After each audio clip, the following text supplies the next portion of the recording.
Hey everybody, welcome to etrailer.com. I'm Bobby, and today we're taking a look at the Hybrid Destination 2 bike platform rack here on our 2020 Jeep Renegade. Now guys, this can be a nice little way of just getting your bikes to your destination. Now personally, the destination can look a little busy, especially if you start looking at that 4-bike platform rack. You can really start seeing these straps just kind of make it a little unsightly on the eyes. However, I think you're going to really like how well the job it actually clamps on your bike. So we are having 3 points of contact on our bike, making sure we're going to have a very nice and stable platform for ourselves to get our bikes there with no trouble at all. Now you're going to have a 35-pound capacity rating per bike, so you should have no trouble getting most of your standard and even into those mountain bike ranges. Now one thing I will say, you are having frame contact on here, so you will find yourself warping and deteriorating any kind of carbon frame bike you throw up on here. Now it is a platform style, but because of this frame contact, it still can damage your bike. So it's definitely something I would be hesitant to put a carbon frame bike up on there.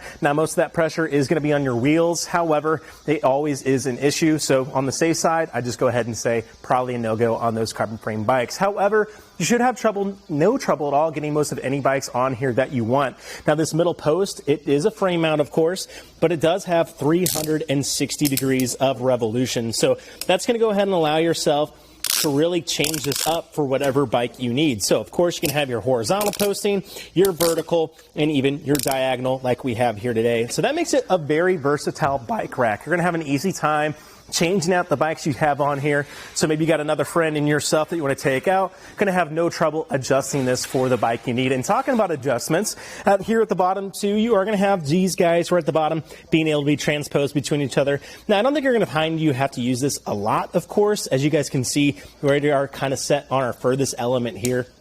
That's going to be great for your longer bikes, your bigger bikes, of course, of clamping on there. But if you do have any shorter bikes that you want to, you can go ahead and kind of shorten this up. And that just gives you a nice little hold there on your kind of smaller of your wheel sets. Now, while we're down here too, you guys might have noticed those little white reflectors on the end. I love pointing those out as I don't think they're standard enough across the industry. And it's really nice to let people know exactly where our rack and our bikes are when we're coming home from those late drives. Maybe it's a long road trip, anything like that. Nice that we can go ahead and be sure that we're reducing the amount of accidents that we might be having on the road, especially when our black rack is, of course, black and just a little bit hard to see. Well, of course, to get our bike off doesn't take too much time at all. We're going to come right up to these strips that we mentioned a little bit earlier. To undo them, we just have a little lever right here, and we can just go ahead and unratchet those out. They are going to have a little eye hole to make it really easy to tighten those down. That becomes great if your hands are cold or wet, not having a strain holding onto that rubber. You can go ahead, slot it through, and really tighten down. And of course, you are having these little rubber gaskets on here as well, guys. That becomes great to go ahead and make sure we're not scuffing or damaging our rims, and therefore our bike stays nice and pretty for the years to come. So I'm going to go ahead and pop these guys out. And that'll bring us to our last hold here on our bike, which is going to be our middle element here. So bringing ourselves in right here, I like to go ahead and wrap my arm around it and push down on this lever.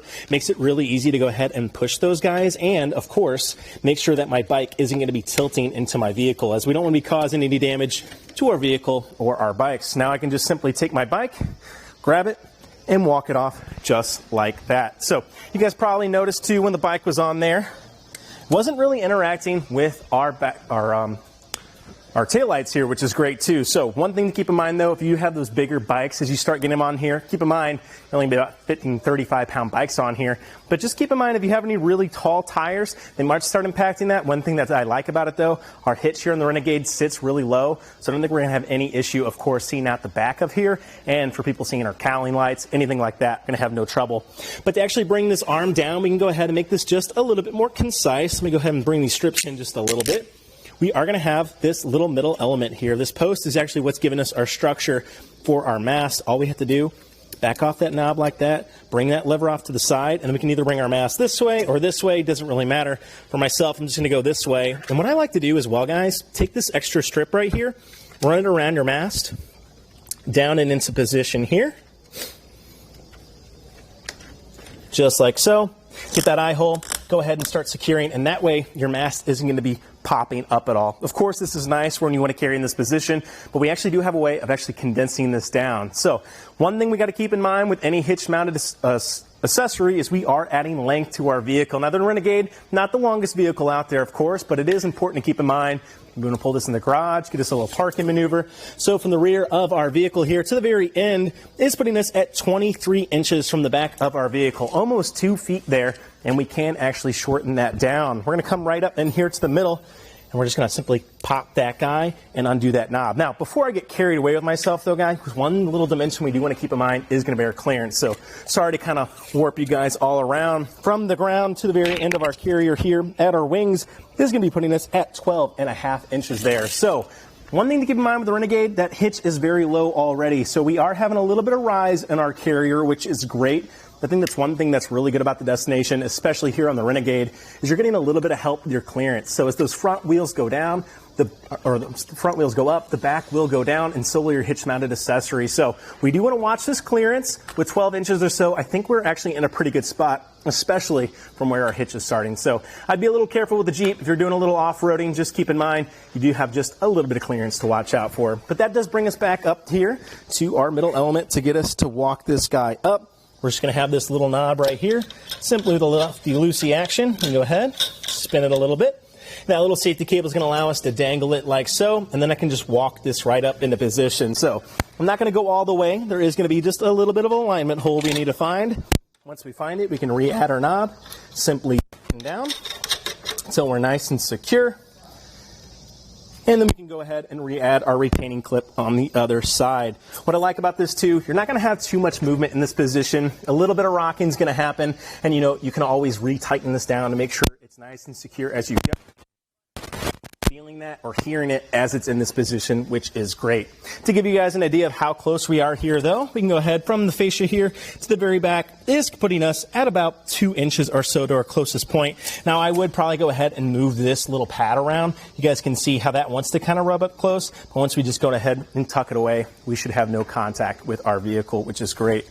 But now from the rear of our fascia to the very end of our carrier, which is going to be our wings, is putting us right around 13.25 inches there, guys. So already shortening down about 10 inches or so. That's going to be great if we need to pull this in the garage, or it's going to be very helpful to get a little bit of maneuverability when we need to park this guy at the trailhead or wherever we might be, which we do love to see. Now moving our way to the inside here, we already kind of talked about that nice little rise in our shank, which has given us a great little clearance element. Moving our way down the inside, though, you can see we do have our 1.25 inch shank here naturally. However, we also do have our 2-inch sleeve converter on this, allowing us to utilize our 2-inch hitch here today on our Jeep Renegade. On the inside, too, you are seeing a threaded anti-rattle hitch bolt. Now, these guys are very standard across the industry, but you still love to see them. What they're going to do, take all that play out between our carrier and our vehicle, bring it online to the one hitch system. And as you guys are going to see, as I give this guy a shake, it is going to be shaking the entirety of our Renegade. That means all this play has been removed. It's all in line with one system, making for a nicer, smoother ride for ourselves, our bike rack, and our bikes. On the inside, too, you are seeing just a little locking core here with some included locks and a spare. That's going to be great, of course, of making sure that your carrier stays attached to your vehicle when you leave it unattended. Now, I will say that kind of brings me my only thing with this guy, the security element. You don't actually have a cable lock that comes included with this guy, and that's definitely kind of a necessity a lot of times if you want to make sure that your bike is staying attached to your carrier. Maybe you're at a gas station or something. Highly recommend picking one of those up, available here at etrailer.com. However, still nice that you do have that little locking core there to make sure that your carrier stays attached to your vehicle when you leave it unattended. And again, guys, the Destination can be a great little way of giving you 2 bikes to wherever you want to go. If you're comparing to some of the other models out there, I think it sits well above. You may be like your Swagman XT2, and you start getting into more premium bike rack options. So this gives you a great little middle road. You're getting a lot of good contacts on your bike. It's not going to be jostling around. It's going to be nice and secure. However, you only have that 35-pound weight capacity on there, and with that frame element, kind of limits you on the kind of bikes that you can get up on here, at least in regards to carbon frame. But that versatility is really nice. It can be great to go ahead, take your bike out. You're going to have no trouble taking you, your friends, your family, anybody you want to your destination. Well, guys, I think that about does it for our look at the Untitled Rack's Destination 2 bike platform rack here on our 2020 Jeep Renegade. I'm Bobby. Thank you for watching.